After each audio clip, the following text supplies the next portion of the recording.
ഇത് mass മോട്ടോഴ്സിന്നാണ്. ഹീറോൻ്റെ master edge വണ്ടി വർക്കിന് വേണ്ടിയിട്ടുണ്ട്. നിലവിൽ നമുക്ക് പറഞ്ഞിരിക്കുന്നവർക്ക് ജനറൽ സർവീസ്, എഞ്ചിൻ ഓയിൽ മാറ്റണം, അതേപോലെ പൊല്യൂഷൻ ടെസ്റ്റ് ചെയ്യണം, സെൽഫ് ചെക്ക് ചെയ്യണം. അപ്പോൾ ഫസ്റ്റ് നമ്മൾ നേരത്തെ വണ്ടി ആവശ്യമാണെന്ന് പറഞ്ഞ പ്രകാരം നമ്മൾ പൊല്യൂഷൻ ടെസ്റ്റും എഞ്ചിൻ ഓയിലൊക്കെ ഫസ്റ്റ് നമ്മൾ മാറ്റിയായിരുന്നു. പൊല്യൂഷൻ ടെസ്റ്റ് നടത്തി, ഒരല്പം കൂടുതലായിരുന്നു, നമ്മൾ ക്ലിയർ ചെയ്തെടുത്തിട്ടുണ്ട്, പാസ്സാക്കിയിട്ടുണ്ട് കേട്ടോ. അപ്പോൾ പൊല്യൂഷൻ ടെസ്റ്റും എഞ്ചിൻ ഓയിലും ഫസ്റ്റ് നമ്മൾ ചെയ്തായിരുന്നു. അപ്പോൾ അതിന് ശേഷമാണ് ജനറൽ സർവീസിൻ്റെ കേസ് പറഞ്ഞിരുന്നത്. അപ്പോൾ ജനറൽ സർവീസിന് വേണ്ടിയിട്ട് നമ്മൾ കയറ്റിയിട്ടുണ്ട്. അപ്പോൾ അതിൻ്റെ ബാക്കിലത്തെ ബ്രേക്കിൻ്റെ ഭാഗം തൊട്ട് നമ്മൾ ചെക്ക് ചെയ്യാൻ വേണ്ടി അയച്ചിട്ടുണ്ട്. ബ്രേക്ക് ലൈൻഡർ നമുക്ക് ഇതുമ്പോൾ കിടക്കുന്നത് വലിയ പഴക്കമില്ലാത്ത ലൈൻഡറാണ്, പക്ഷേ കിടക്കുന്ന ലൈൻഡർ ഡ്യൂപ്ലിക്കേറ്റാണ് കേട്ടോ. അപ്പോൾ ഇതിൻ്റെ പ്രോബ്ലം എന്ന് വെച്ചാൽ പൊടി കൂടുതലായിരിക്കും, ഹബ്ബിന് തേയ്മാനം കൂടുതലായിരിക്കും. അതാണ് ഈ ലൈൻഡർ ഉപയോഗിക്കുമ്പോഴുള്ള പ്രശ്നം.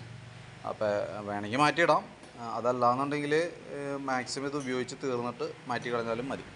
പിന്നെ ബ്രേക്ക് ക്യാമൊക്കെ ചെറിയ ടൈറ്റ് കാണിച്ചായിരുന്നു. അപ്പോൾ നമ്മളതൊന്ന് അഴിച്ച് ഗ്രീസ് ചെയ്യുന്നുണ്ട്. ബാക്ക് വീല് ഈ ഒരു ഷാഫ്റ്റുമേ പിടിപ്പിക്കണം. അതിൻ്റെ പ്ലേ ഒക്കെ നമ്മൾ ചെക്ക് ചെയ്ത് വേറെ കംപ്ലയിൻ്റ് ഒന്നുമില്ല.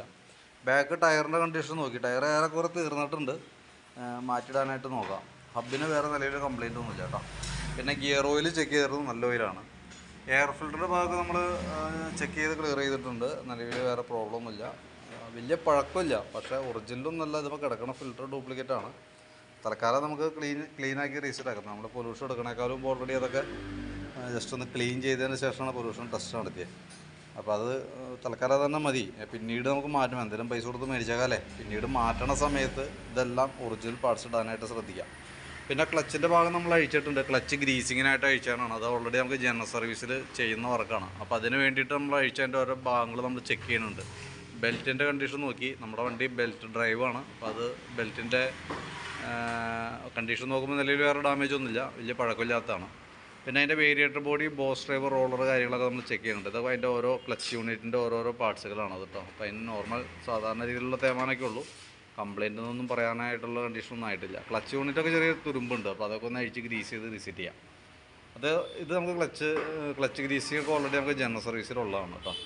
പിന്നെ നമുക്ക് വണ്ടി ഓടിക്കുമ്പോൾ മെയിനായിട്ടുള്ള കംപ്ലയിൻറ്റ് ബ്രേക്കിൻ്റെയാണ്. ബ്രേക്ക് പിടിച്ചാൽ വണ്ടി കല്ലപ്പാണ്, വണ്ടി ബ്രേക്ക് നിൽക്കാത്തൊരു കണ്ടീഷൻ. അതായത് തീരെ കിട്ടായികയല്ല, പക്ഷേ ബ്രേക്ക് ഒരുപാട് ബലം കൊടുത്ത് നമ്മൾ പിടിക്കേണ്ടി വരുന്നുണ്ട്. അതെന്താണെന്ന് വെച്ചാൽ ബ്രേക്ക് കേബിളിൻ്റെയാണ്. ഇതിപ്പം ബ്രേക്ക് കേബിൾ ഇപ്പം ബ്രേക്ക് പിടിച്ച് കഴിഞ്ഞാൽ ഇങ്ങോട്ടേക്ക് വലിയാനായിട്ടുള്ളൊരു ഡിസ്റ്റൻസ് ഇവിടെ ഇല്ല. അത് ഔട്ടർ വലിഞ്ഞേക്കണതുകൊണ്ടാണ് സംഭവിച്ചേക്കണത്. ഇതിപ്പോൾ ബാക്കിലത്തെ ബ്രേക്ക് ആണെങ്കിൽ ഫ്രണ്ടിലത്തെ ബ്രേക്കും സെയിം സിറ്റുവേഷനാണ്. രണ്ട് ബ്രേക്കിൻ്റെ കേബിളും, അതായത് ഫ്രണ്ട് ബ്രേക്കിൻ്റെയും കോമ്പി ബ്രേക്കിൻ്റെയും കേബിളുകൾ രണ്ട് ലോഡായിട്ട് നിൽക്കാം. അപ്പോൾ ഈ ബ്രേക്ക് കേബിളുകൾ 3 ബ്രേക്ക് കേബിളും മാറണം. ഇതിപ്പോൾ ഫ്രണ്ടിലത്തെ നമുക്ക് വീലും കൂടി ഒന്ന് അഴിച്ച് ബ്രേക്ക് ക്യാമൊക്കെ ഒന്ന് അഴിച്ച് ഗ്രീസ് ചെയ്യാം, പക്ഷേ കേബിൾ രണ്ടും മാറ്റിയിടണം ഫ്രണ്ടിലത്തെ. അതേപോലെ ബാക്കിലത്തെ ബ്രേക്ക് ലൈനർ പുതിയതാണ്, കമ്പനി ഒറിജിനലായിട്ട് അല്ല എന്നുള്ളൂ. വേണമെങ്കിൽ നമുക്ക് തൽക്കാലം അത് ക്ലീൻ ചെയ്തിടാം, പക്ഷേ ബാക്കിലത്തെ ബ്രേക്കിൻ്റെ കേബിൾ നമുക്ക് മാറ്റിയിടണം കേട്ടോ. പിന്നെ ഈ ഭാഗത്തേക്ക് നോക്കുമ്പോൾ നമുക്ക് ഇതിൻ്റെ ഇൻസുലേറ്റർ പൊട്ടിയിട്ട്, ഇവിടെ കാർബറേറ്ററിൻ്റെ ഇൻസുലേറ്റർ പൊട്ടിപ്പോയിട്ട് അതിൻ്റെ ഉള്ളിൽ കൂടെ എയർ വലിച്ച് കയറ്റുണ്ടായിരുന്നു. അപ്പോൾ അത് നമ്മളൊന്ന് അഴിച്ച് ക്ലിയർ ചെയ്യുന്നുണ്ട്. എന്നാൽ കാർബറേറ്ററിൻ്റെ ഭാഗത്തൊന്നും വേറെ കംപ്ലയിൻ്റ് ഒന്നുമില്ല, കാർബറേറ്റർ ക്ലീനിങ് ഒന്നും ചെയ്യുന്നില്ല കേട്ടോ. കാരണം ഇപ്പോൾ നിലവിൽ ഇപ്പോഴത്തെ പെട്രോൾ E20 പെട്രോൾ എന്ന് പറയും, ഓൾറെഡി പെട്രോളേ കംപ്ലയിൻ്റ് ആണ്. അത് ഉപയോഗിക്കുക കാർബറേറ്റർ മോഡൽ വണ്ടികൾക്ക് അത് വലിയ പ്രോബ്ലമായിട്ട് വരാറുണ്ട്. സാധാരണ ഓവർഫ്ലോൻ്റെ കംപ്ലയിൻ്റ് ഒക്കെ കാണാറുണ്ട്. അതുകൊണ്ടും കൂടിയാണ് കാർബറേറ്റർ അഴിക്കേണ്ടതെന്ന് പറയുന്നത് കേസ്. കാരണം അഴിച്ചതിന് ചിലപ്പോൾ കാർബറേറ്റർ മാറ്റി പുതിയത് വെക്കേണ്ടി വരും. അങ്ങനത്തെ ഒരു സിറ്റുവേഷനാണ് ഇപ്പോഴത്തെ പെട്രോളിൻ്റെ അവസ്ഥ. അപ്പോൾ തൽക്കാലം നമുക്ക് ആ കംപ്ലയിൻ്റുള്ള ഇൻസുലേറ്റർ മാത്രം മാറ്റി റെഡിയാക്കാം. പിന്നെ പ്ലഗും തൽക്കാലം ക്ലീൻ ചെയ്ത് കയറ്റിയിടാം. വലിയ പഴക്കമായിട്ടില്ല കേട്ടോ, ഒറിജിനലൊന്നുമല്ല, ഡ്യൂപ്ലിക്കേറ്റാണ്, പക്ഷേ വലിയ പഴക്കമൊന്നും ആയിട്ടില്ല.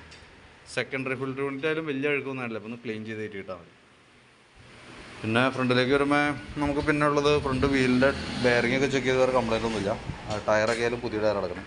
ഫ്രണ്ട് ഷോക്കിൻ്റെ വർക്കിംഗ് ഒക്കെ ഓക്കെയാണ്, വേറെ കംപ്ലയിൻ്റ് ഒന്നുമില്ല. ഹാൻഡിൽ ബെയറിംഗ് ഒക്കെ ആയാലും വേറെ പ്രോബ്ലംസ് ഒന്നും കാണുന്നില്ല കേട്ടോ. പിന്നെ സെൽഫിൻ്റെ പ്രോബ്ലം എന്ന് വെച്ചാൽ സെൽഫ് ബാറ്ററിയുടെ കംപ്ലയിൻ്റ് ആണ്. അതായത് 2023 ബാറ്ററിയാണ് വണ്ടിയിൽ ഇരിക്കണേ. നമ്മളതൊന്ന് വോൾട്ടൊക്കെ നോക്കുമ്പോൾ 12.90 വരെ വന്നുണ്ട്. അപ്പോൾ നിലവിൽ നമുക്ക് ഹോൺ ഇൻഡിക്കേറ്ററൊക്കെ കറക്റ്റായിട്ട് വർക്കാവും, പക്ഷേ സെൽഫ് അടിക്കുന്ന സമയത്ത് വണ്ടി സ്റ്റാർട്ടാവാൻ ബുദ്ധിമുട്ട് കാണിക്കും. അത് ഓടി വരുമ്പോൾ കൈയോടെ തന്നെ അടിച്ചാവും, പക്ഷേ കുറച്ച് നേരം ഇരുന്നേച്ച് എടുത്തു കഴിഞ്ഞാൽ ചിലപ്പോൾ ആവില്ല. ചില സമയങ്ങളിൽ സ്റ്റാർട്ടിങ് കംപ്ലയിൻ്റ് കാണിക്കുക, അതാണ് അതിൻ്റെ മെയിൻ കംപ്ലയിൻ്റ് കേട്ടോ. അപ്പോൾ നമ്മൾ ലോഡിൽ ടെസ്റ്റ് ചെയ്യുന്ന സമയത്ത് 7 വോൾട്ടിലേക്ക് വന്നിട്ടുണ്ട്. അപ്പോൾ 8.5 വോൾട്ടിൽ താഴേക്ക് പോയി കഴിഞ്ഞാൽ ബാറ്ററി കംപ്ലയിൻ്റ് ആണ്. ആ സ്ഥാനത്താണ് 7 വോൾട്ടിലേക്ക് വരുന്നത്. അപ്പോൾ എന്തായാലും നമുക്ക് ബാറ്ററി മാറ്റി പുതിയത് വെച്ചാലാണ് ആ സെൽഫുമായി ബന്ധപ്പെട്ട ആ കംപ്ലയിൻറ്റ് മാറുള്ളൂ കേട്ടോ. പിന്നെ എഞ്ചിൻ ഓയിൽ ഞാൻ നേരത്തെ മാറ്റിയിട്ട് പോയിരുന്നതാണ്. പൊല്യൂഷൻ എടുക്കണേക്കാളും മുമ്പ് ഓൾറെഡി എഞ്ചിൻ ഓയിൽ മാറ്റി ഫിൽറ്റർ ക്ലീൻ ചെയ്തായിരുന്നതാണ്. സർവീസിന് വേണ്ടിയിട്ട് പിന്നെ ഫിൽറ്റർ അയച്ചു എന്നുള്ളൂ.